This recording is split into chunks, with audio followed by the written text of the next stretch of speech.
being a politician means being for things because of value fights, even if it's not realistic, because you lose re-election if you're realistic. Because people like me, if you run, I say, well, we're going to maximize utility given the budget constraint. And wow, that really whips the voters up, doesn't it? I'm Trevor Burrus.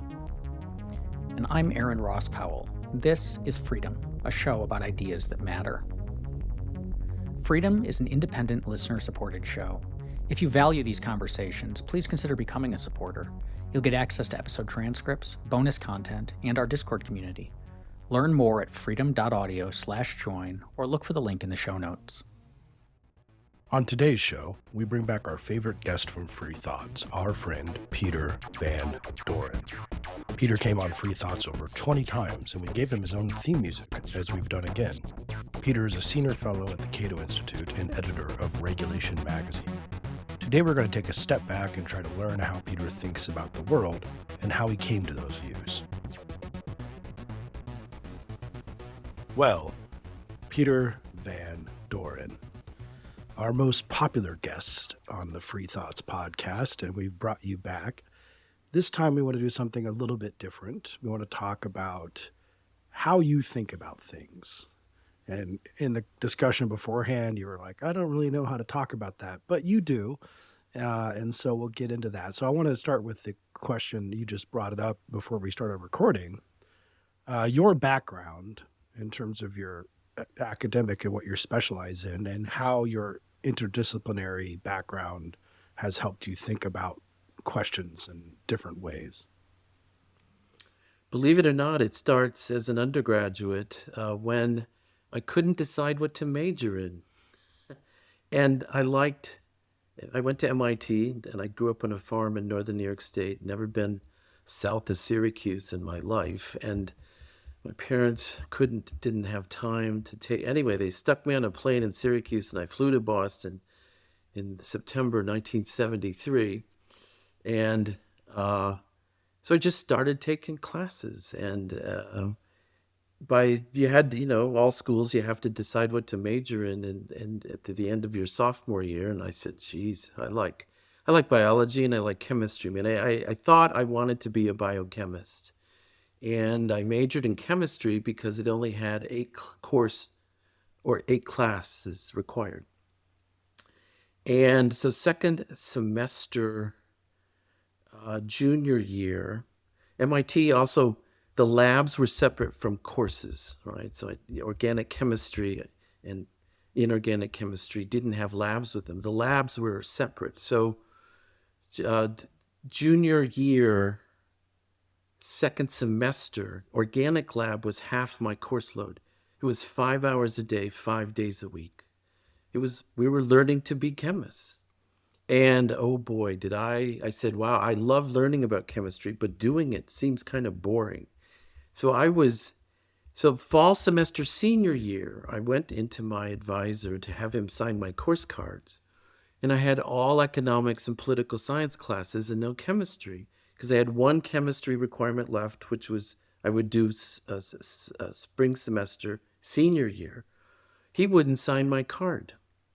He said, we only have 8 courses in the major because we want you to work in a lab, and then you're going to go to graduate school in chemistry. And I said, oh man, I don't know if I need to figure out what I'm going to do here. So I'd taken some political science and economics classes, and no one does that at MIT and really likes them. They're thought of as kind of being in the penalty box.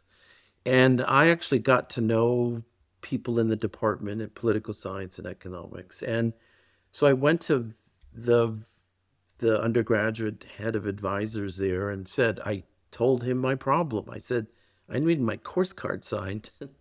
So believe it or not, they cooked me up a do-it-yourself major in 1 year. So I did not graduate with a chemistry degree, even though all my classes were chemistry, and I did never take inorganic. And that continues in graduate. I mean, basically that's this, which is I like science, I like engineering, I learned a lot in economics and political science. And in the policy world, that's pretty unique. I think we need more engineers and scientists that come into policy. Um, and sadly, well, I guess, but we could make you guys. We need fewer lawyers. I mean, in policy, and there's Hey, so. well, so- Aaron probably agrees, since he's sort of pseudo technically a lawyer, but never did it. But sorry, continue. So I think that, and I'm now almost 70 years old, and yet I'm still trying to figure out what I want to know. I just find lots of subjects interesting, and I think in the policy world, you need, I think, a technical background as well as a social science background is very useful, and the technical background, sadly, is often quite lacking among many of the what we call the chattering classes that we now are, right? That people talk about policy as if they knew what was going on about, well, for example, electric vehicles, right? Or electrification of the society. I read things, in the last few years, and I go, what? That's just... So there is a guy out there, you may have heard of him, Vaclav Smil, right? Writes books, and I think he's a physicist by training, and he reminds me, I mean, I'm not up to his level, but he writes books about policy in which he says, some of what government wants to do violates the laws of physics and thermodynamics and other things, and thus we're not going to do that, although I don't know what we are going to do. We're going to end up in some other space. I wrote a blog post recently summarizing all this, and I call it Policy Beyond Capability. And it goes back to some of the things that environmental policy in the 70s, which we said, we're going to have clean water by 1985. We're going to have clean air by 1975. We're going to ban the internal combustion engine in California by 1975, right? I write, those are all real things that policymakers said could happen.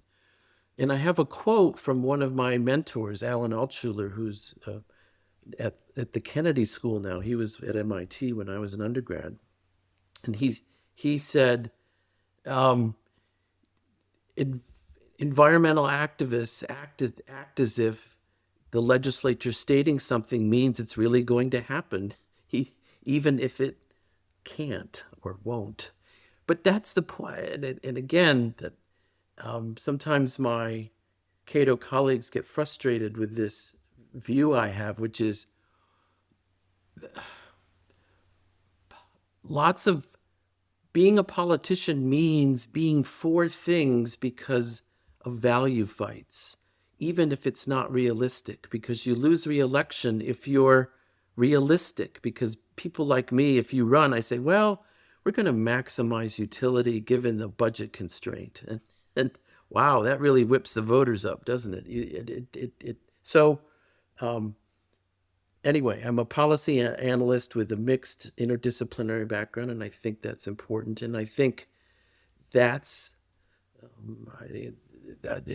and my first, also, I mean, the fact that I was intellectually young and aware during the 70s when the environment and energy were where it was at. And so my formative intellectual experiences were about policy areas where everyone wished and wanted the moon, even though it wasn't going to happen. And thus made me I'm not sure market oriented, that came later, but it made me realize that being active or being an activist and just voting for the right people was a maybe necessary but not sufficient condition to get the world to change. And so that informs me even to this day.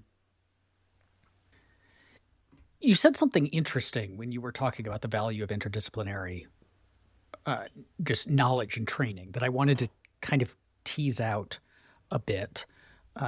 Because I too, I really value interdisciplinary abilities and conversations. Part of my job is arranging conversations among academics, and I love to have those be interdisciplinary because it's surprising how much one discipline things that they think are just obvious that another discipline has never even heard of, and Correct.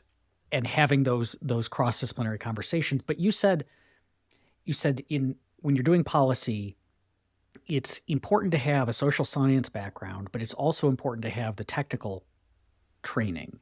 And so what I wanted to tease out was there's a couple of ways we might think about interdisciplinary training. One is what it means to be interdisciplinary is to essentially have a wide body of knowledge. You know about a lot of things. So if you're a policy person and your training is in economics, but it can be really helpful to have a strong grasp of history as well, to have a sense of oh, this thing was tried, or a version of it, or this is what happened, or what's happening now looks awfully familiar to what happened back then, and so on. So it's kind of interdisciplinary as just having a lot of buckets of knowledge. But the other way that we could think about it is methodologically, that the way one does research in sociology looks different than the way one does research in economics, looks different than the way one does research in philosophy.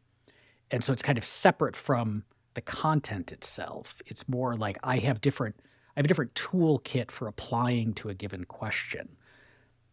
Does one of those stand out more for you, or does one of those is emphasized in the story that you're telling? You've made me realize, when I tell my own story, I suppose I would emphasize the buckets of knowledge view.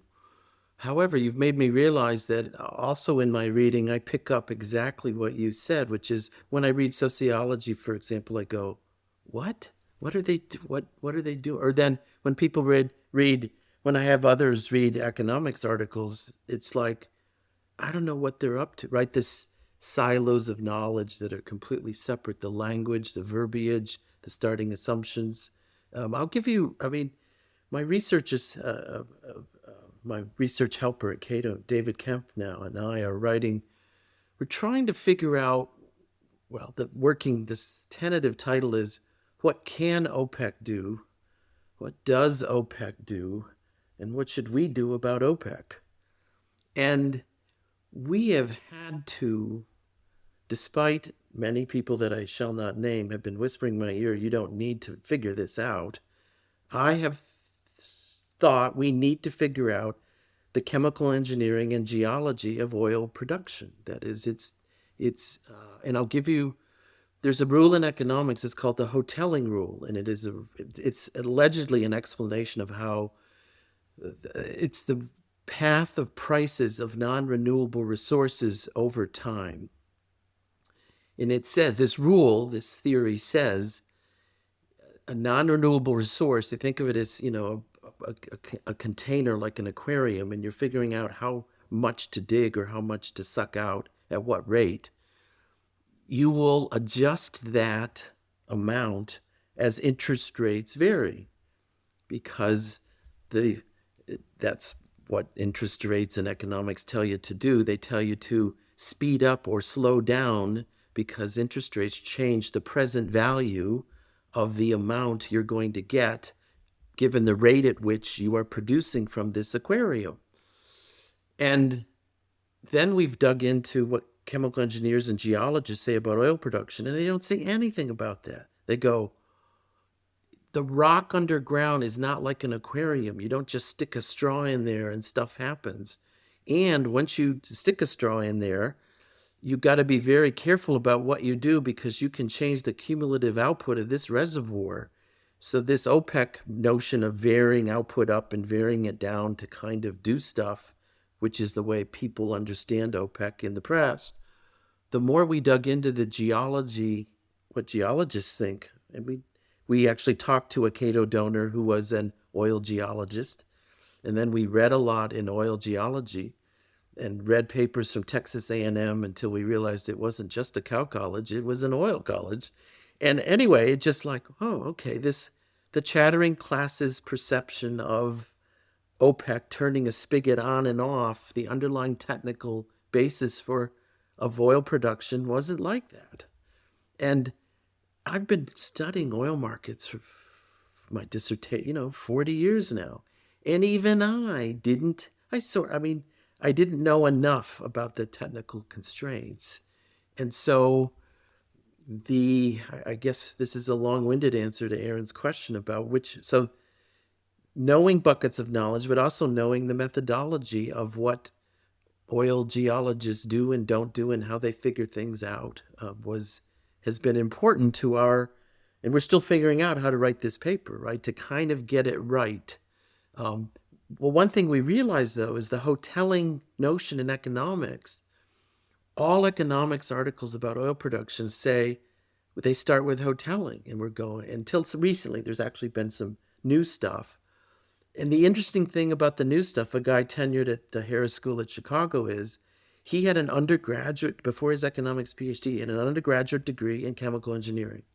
He's the only oil economist I know who has that, and he worked for British Petroleum. So he literally brought what he learned and then said, wow, economics isn't getting oil right. And the reason was because they were focused on the hoteling theory as opposed to anything that geology or chemical engineering had to say about oil. But to Aaron's question, to continue off of that, in terms of the methodological things, and you mentioned in your first answer that you looked at your transcript and you had tons of economics and poli-sci classes in there. Was there something about the methodology of economics and poli-sci that attracted you? I mean, the one that I'm thinking of is something like methodological individualism, where I read historian papers or sociology papers, and they don't have a methodology to approach the question of why things happen. So is there something kind of philosophically down there? Sad. I mean, what's interesting is a lot of my learning more about methodological individualism and then its association with liberty actually came after I came to Cato. It was not, I mean, but you were probably thinking that way. Maybe you didn't have a name for it, but I didn't have a name. I mean, like Cato has a name, right? Yeah. Like we're a little intellectual enclave. And so remember, I would never pass the test to be a Cato intern, even now, because I wouldn't say or do the right things. I wouldn't talk about Ayn Rand. I wouldn't use the word methodological individualism. I wouldn't use liberty but in Liberty Land, you learn those code words early on and you realize they are crucial to your future and you need to utter them. Otherwise, you don't get hired. And I didn't know that. I mean, we've talked, me being at Cato is a big effing accident because I wasn't interviewed. If I had been, I might have failed all the tests. And that's interesting. So on that, to follow up with that, within the Cato context, did you kind of learn what libertarianism is on the job? And Yes. the second question is, no, what do you think libertarianism is now? And I don't mean that in terms of political movements. I mean, like when you, with all the colleagues at Cato, and everyone says, these are my philosophical commitments. Well, here's what I brought. What I learned early on from economics was to separate efficiency from distributional issues. That's just, I mean, and even at Cato, people don't. I just expand. You're gonna have to explain that a little bit more. Okay. So efficiency is about what economists call getting prices right. Price should equal marginal cost. All of those things from Econ 101. Turns out in regulation, right? Remember, I started studying environmental and energy regulation. So the question is, what is it about energy and environmental markets that does or doesn't work? Using that word in parentheses. Well, turns out work to an economist is two parts. One is there an efficiency claim going on, and that involves something called market failure, right? That the efficiency characteristics of markets optimally utilizing resources and maximizing output relative to inputs. That's what economists mean by efficiency. Everything else, i.e. most of politics, maybe all of politics, maybe all of cultural fussing, isn't about efficiency at all. And thus economics actually has nothing to say. It's about the distribution of income and wealth. I wish the money that other people had were taken from them and given to others, because I think that would be the right thing to do. Now, economists can talk about this tax is more efficient than that tax. This way of redistribution has more or less efficiency consequences.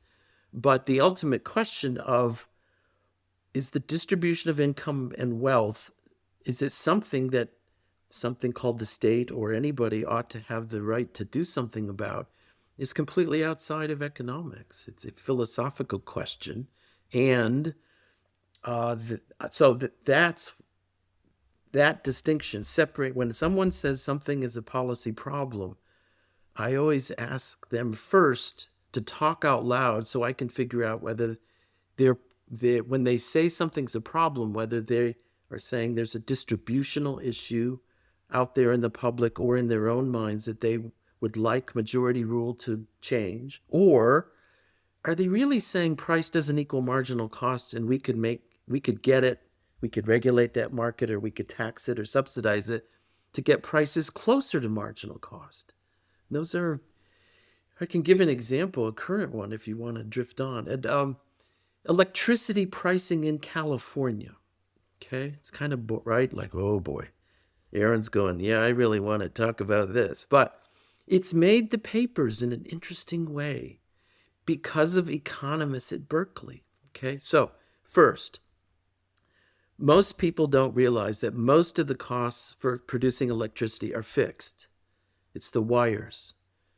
It's not generation, right? It's not the use of fuel to produce electricity. It's all the fixed costs. Okay, so when fixed costs are high and marginal costs are low, how should we price the product? And the answer, if you read regulation carefully, right, my journal, 3-part tariff, right? A price for use, which is based on the cost of generation, a big fixed charge per month to cover all the things that are just there that don't vary with use, and then 3, a peak demand charge, which is the highest use every year by everybody at the same time, determines a lot of the fixed costs.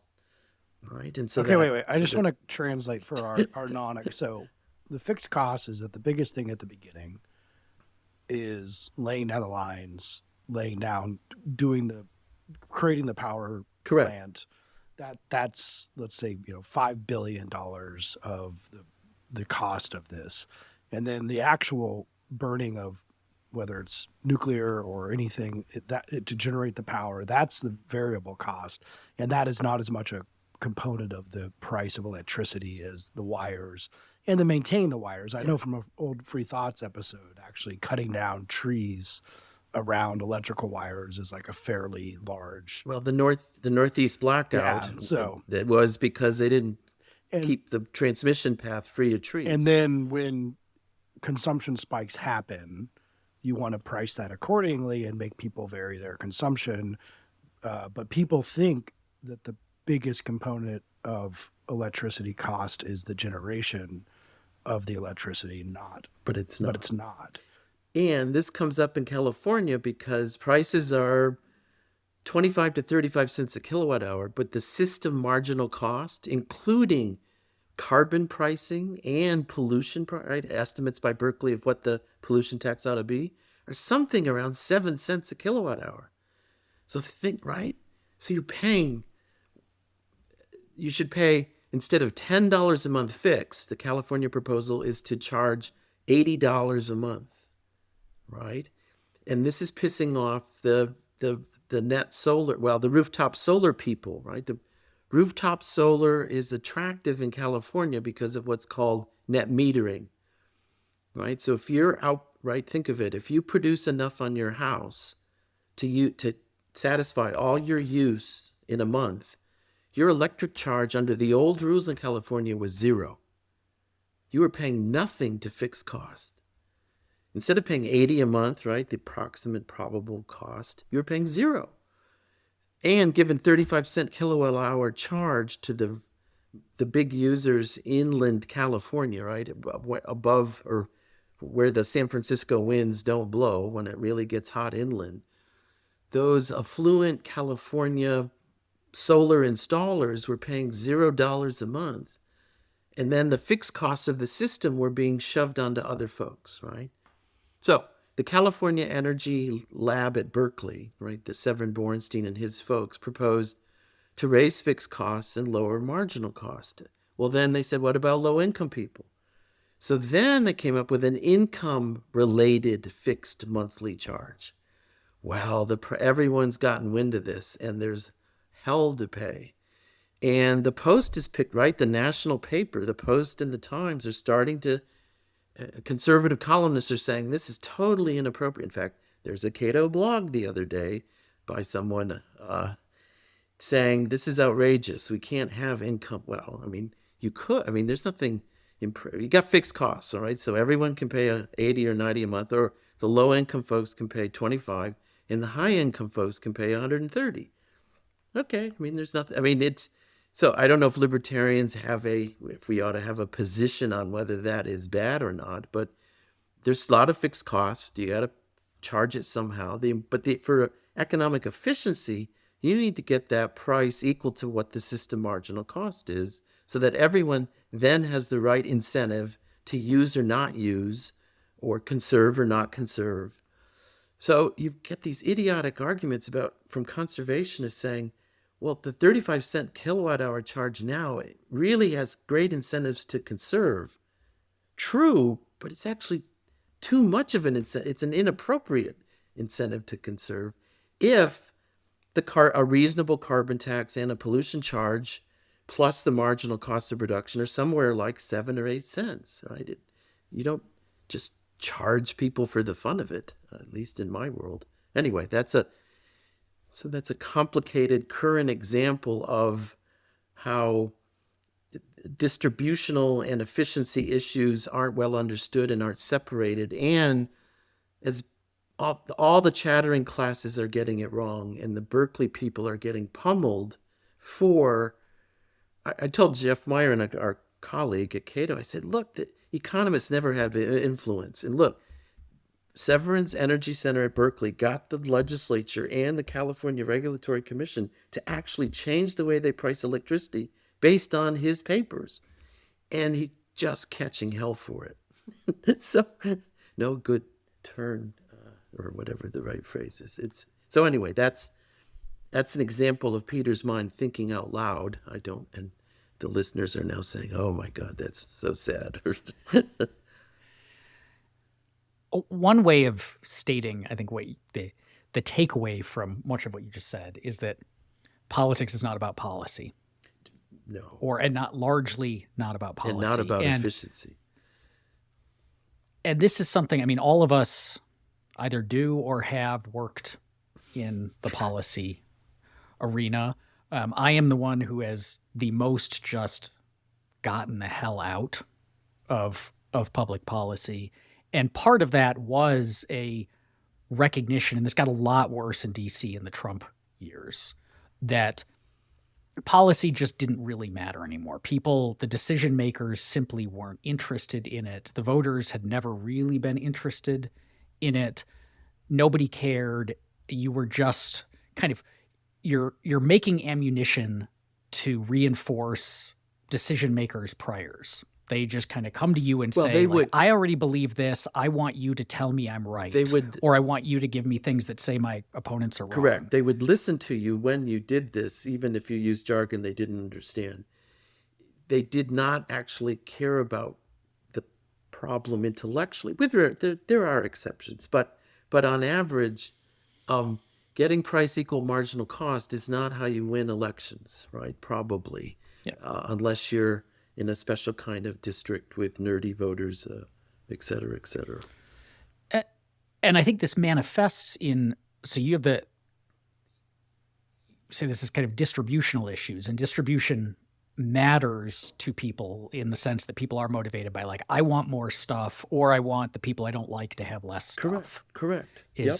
But there's also, that's not the whole of the non-policy concerns. There are more value-based. I want the state to represent, to like represent the values that I like and not the values of the people I don't like, or enforce those Yes, values, certainly we're and seeing so that on. recently, and that's, to a person of my background and training, it's a head scratcher, because I,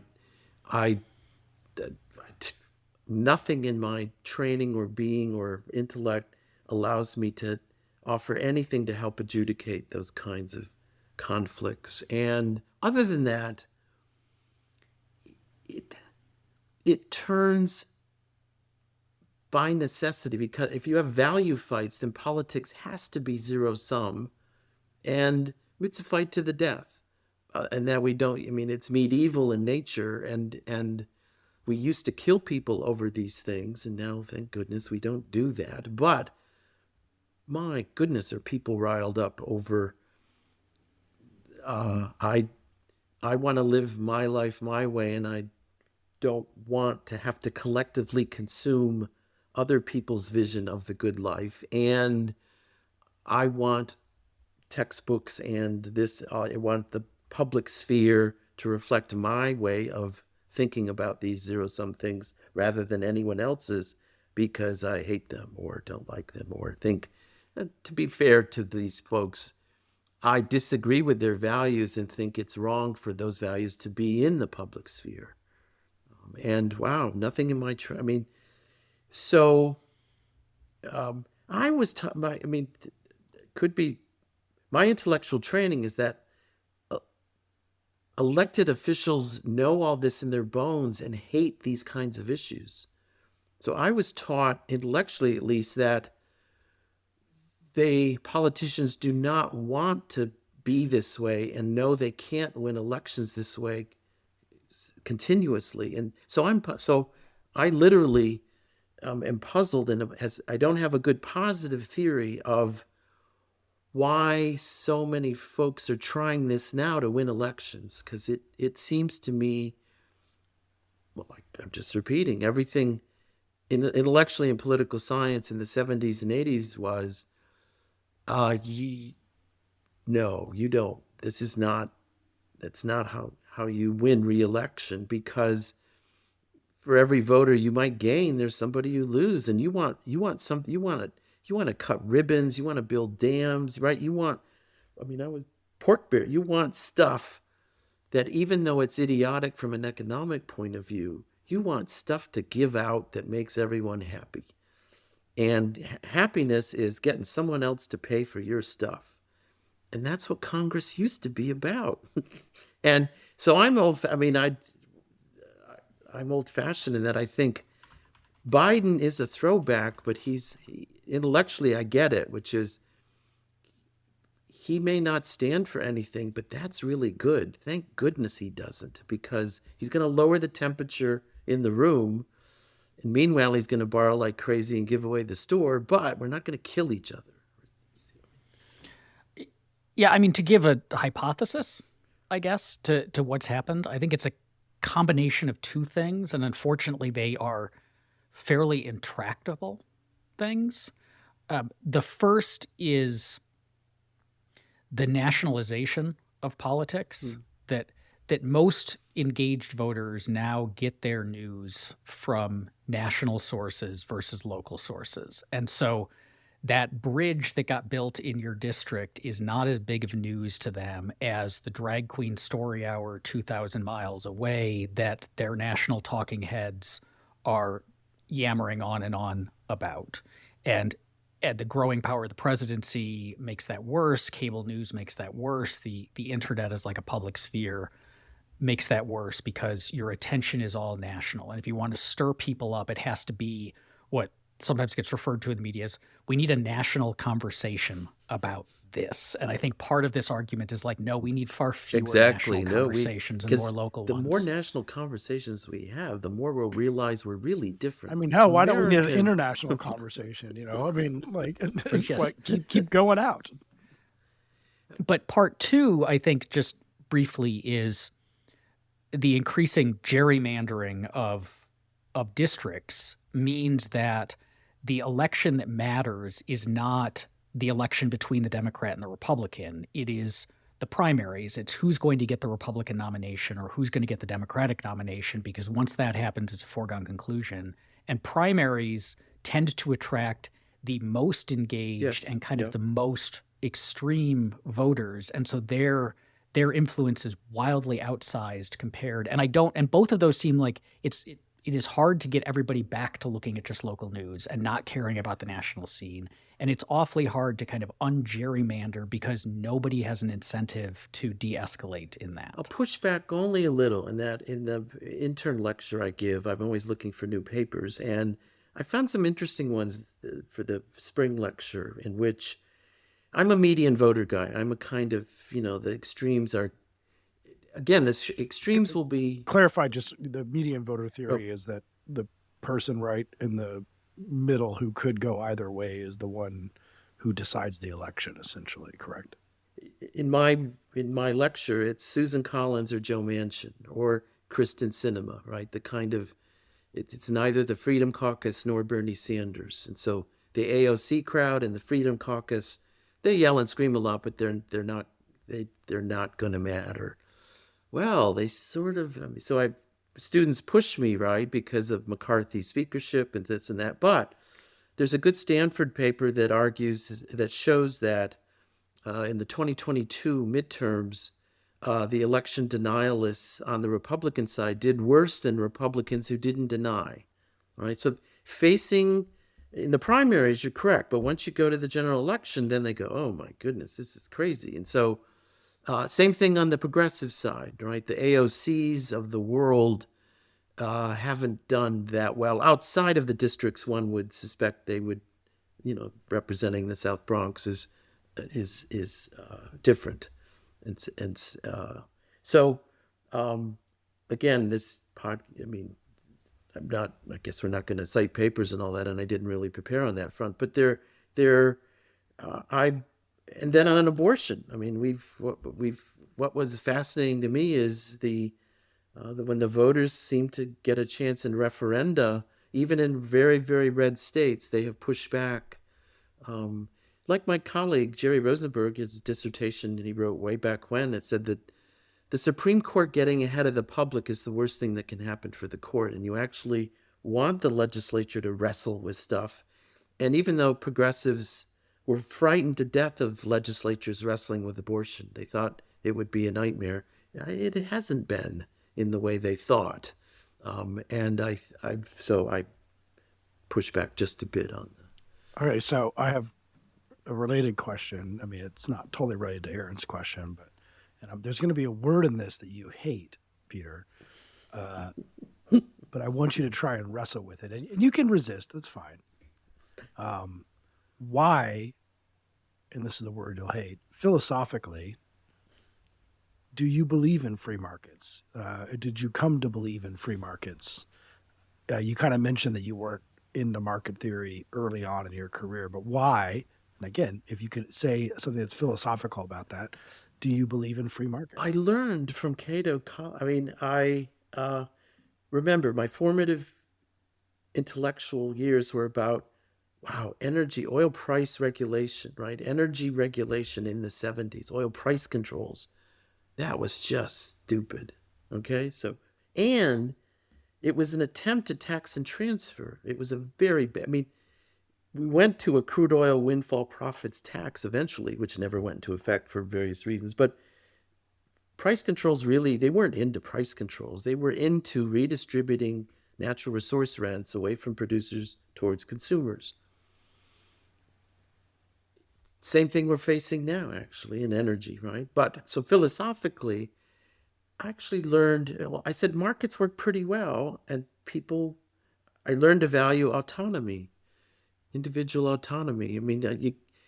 People can relate to the notion of you get to go into the supermarket and buy what you want as long as you pay for it. And you can pollute as long as you want, as long as you pay for it, et cetera, et cetera. The important thing is you get to do what you want as long as the benefits and costs of said thing are confined as best we can tell to you. And the minute you have consequences for others, we then need to have a conversation about whether it's worth it or not for the state to do something. And on average, the answer is no. in extreme cases, the answer is yes. And that's sort of, but the notion of autonomy as a value, I certainly probably felt it in my bones just growing up in northern New York, where people are stubborn and farmers get to do what they want.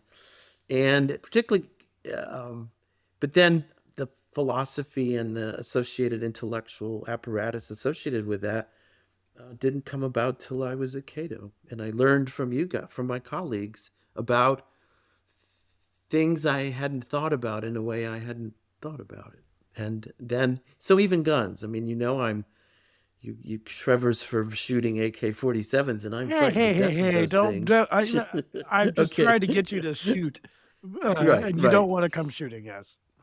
And I understand and that our advocacy for gun rights, if we could get and the Constitution as a commitment device, I'm actually into that from a game theory economics perspective, because we all would try to raid everybody all the time if we didn't have commitment devices, and the Constitution is a attempt at a commitment device. And I would just note real quick on the learning from one of my favorite PVD moments was when you wandered into my office and just said, "So, can you tell me what this Kant guy thought?" well, remember, That was a big question, Peter. This is why the word philosophical, I was very afraid of using it. Yeah, but I think you've gotten better over the years. My humanities requirement at MIT was satisfied with economics, right? That tells you a lot. So all the things you take for granted, all the liberal arts education that is the basis for everyone at Cato except me, I needed to pick up those things as a middle-aged and beyond middle-aged adult from my colleagues like you and John Samples, who would come into my office and shake your respective heads and say, "You just don't know this stuff, dude." No. Okay, so I have a question. I mean, we kind of cut you off, but we can get back to that. But as I mentioned to Aaron, I think way before, just in text before we were recording this, what do you think a right is? Because many economists, and well, I mean, is it just a bargaining position that you just, it's something to be traded? Yeah. So, but is it when you say that's a human right? I don't know. Are they just high cost preferences? It's something you think the price. It's like saying something has close to or ought to have an infinite price, and to an economist, that's nothing should. Well, then there's merit, right? Can I sell my right to live in return for a high amount of money? And yeah, in class maybe, but in the real world, no, that doesn't sound like a good thing. But the right to die, right? Back to autonomy. I'm getting older, and I don't want to end up not being able to have martinis and independence. And they have rules in nursing homes. They don't let you do that. So am I going to be forced out, living my days having someone put a spoon in my mouth? Or do I get to choose? I can't do that. I need to go. And many people don't like that conversation or discussion, but it's autonomy. And so Cato will defend my right to have that choice, and the Catholic Church will not. But I respect their views are philosophically grounded, and thus our two views, how do you reconcile them in the real world? And the answer is you can't. And so we have zero-sum fights, and then the good news is we have states. We haven't talked about federal, right? We get to move to places that sort of, So Vermont and Maryland's now a right to die state. So my brother lives in Vermont. I thought I was going to have to go up to his house to put the kibosh on me someday, and then looks like I'm going to now you're just depressing us, Peter. It's like no. I mean, but well, you are correct. It's a way of thinking about it. Yeah, I agree. My aunt just died. She was 96, and she was rung up by the nursing home people for having beer, and her doctor gave her a prescription for boxed wine, for God's sakes, because she was getting in trouble. And then a administrator come in and said, "No, we're confiscating everything." And it's like, oh, come on. It's just Wait, okay. that Did someone the go? This is like a weird aside, but did someone go to like a CVS and give a prescription to buy no, her real boxed wine? I mean, like who do you give a prescription of no, boxed wine no, it to? was just in a nursing facility. This was a standing health order written by her Ah, okay, physician that okay. she could have Chardonnay. Okay, and then an administrator said, "No effing way, not on my watch." And one reason is the cousin, my aunt wasn't married, and so there were 37 nieces and nephews and second cousins once removed and all that. And one of them brought a cooler once with beer to be stuffed under Clara's nursing home bed, and then it leaked, and we forgot about it, and then it got found out, and so we create, just like the dorm party that went awry, things. So, but in your own home, there's no administrator that's going to do that. So, anyway, it's important. So this has been a wide-ranging conversation, obviously. Yes. Um, in terms of the way you approach a problem, when you're asked about, hey, Peter, what do you think about, people at Cato ask you about just about anything too. And you'll send me papers and about, something to do with gun rights or something. Is there a way that you think about how to look at the good and bad papers, the good and bad ways of thinking about things when you encounter a problem? Well, we should have a discussion about law versus other things, which is, and I'm not trying to be negative here, but lawyers tend to be into procedure as solutions to stuff. And I get a lot of papers from lawyers that say, here's this tricky little thing I'm going to enact to make Congress have fewer rules, right? Because I study so my journal regulation. So the question is what's more useful, a Congressional Review Act, right, as a solution to too much regulation, or more articles by economists saying this doesn't make sense. In other words, is the history of law such that, and here's my view, that clever people arbitrage around anything. So the recent debt ceiling and the budget control acts that have occurred over time, is there any evidence they've really constrained Congress's behavior? Can we procedure people so that they lose? Well, they don't want to lose. They'll figure out a way to try to win. So I tend to be suspicious of solutions to policy problems that involve strictly procedure, as opposed to trying to change people's preferences and or understandings of things from a substantive point of view. So if I were to criticize legal solutions, they emphasize procedure, and then, and to my mind at least, and you can correct me if you think I'm wrong, which is the history of procedural solutions, is that clever opponents to the outcomes procedure their way out of the procedural solutions, and thus it's a never-ending full employment act for lawyers. It's not really a solution. I would agree, but the lawyers tend to some of them realize that a given law is just a complete boondoggle for people fighting over the meaning of the law. And Right. Some of them think, as you said earlier in this podcast, that the law that says X happens means X happens. And that's a thing that I've always thought, and you taught me over the years, in a very that is not the case. A law that says X happens. The Clean Water Act does not mean the water will be cleaned. Like the Gun Control Act does not mean guns will be controlled.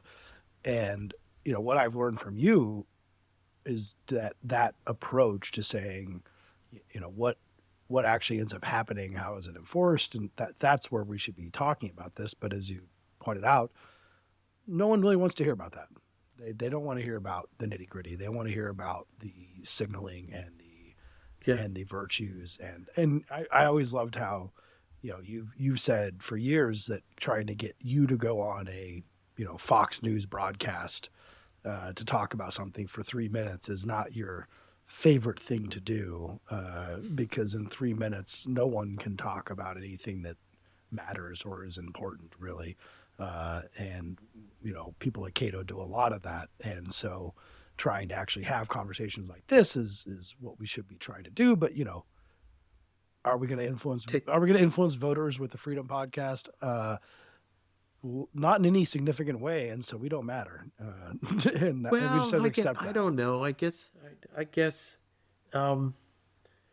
we've talked at all the students I've had over the years. Some of them can stay in touch with me, and they say, one of my favorite was he's the director of budgets or director of chief economics. I forget his title, but he works for BART in San Francisco. And he said, I'm in there trying. And I remember your class. I remember what you taught me, and it's stuck with me. And it helps me, I'm different than other people in the room, and that means they get to hear what I have to say, and then that matters a bit at the margin. And so that's all that's and Bernie Sanders is trying to do the same thing. I mean, I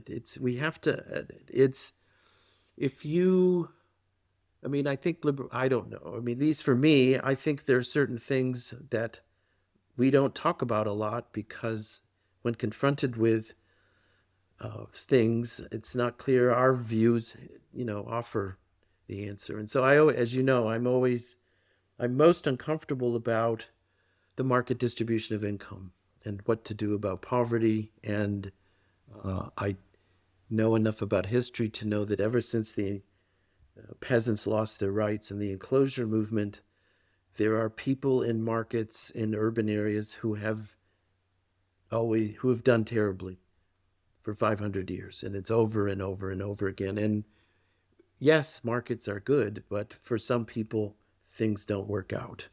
And then what should we do about that? And we say charity. And then, well, how do we, I think we haven't fleshed out a robust charity state or charity thing, and how a Salvation Army that was, blown up or was bigger than it is now somehow would do the job. And maybe for mental illness, I don't know autonomy, and if individuals are incapable of deciding in the way that I think we agree deciding means, was the old institutionalized state hospital system, it was horrible, but we are now on the other end of the continuum in which we do not know what to do with people living their lives out and they're schizophrenic and they aren't housed and they live on the street. What do we do about that? Anyway, I don't know. Thank you for joining us on Freedom. This is a listener-supported show. If you'd like to get access to episode transcripts, bonus content, extended conversations, and our Discord community, go to freedom.audio/join.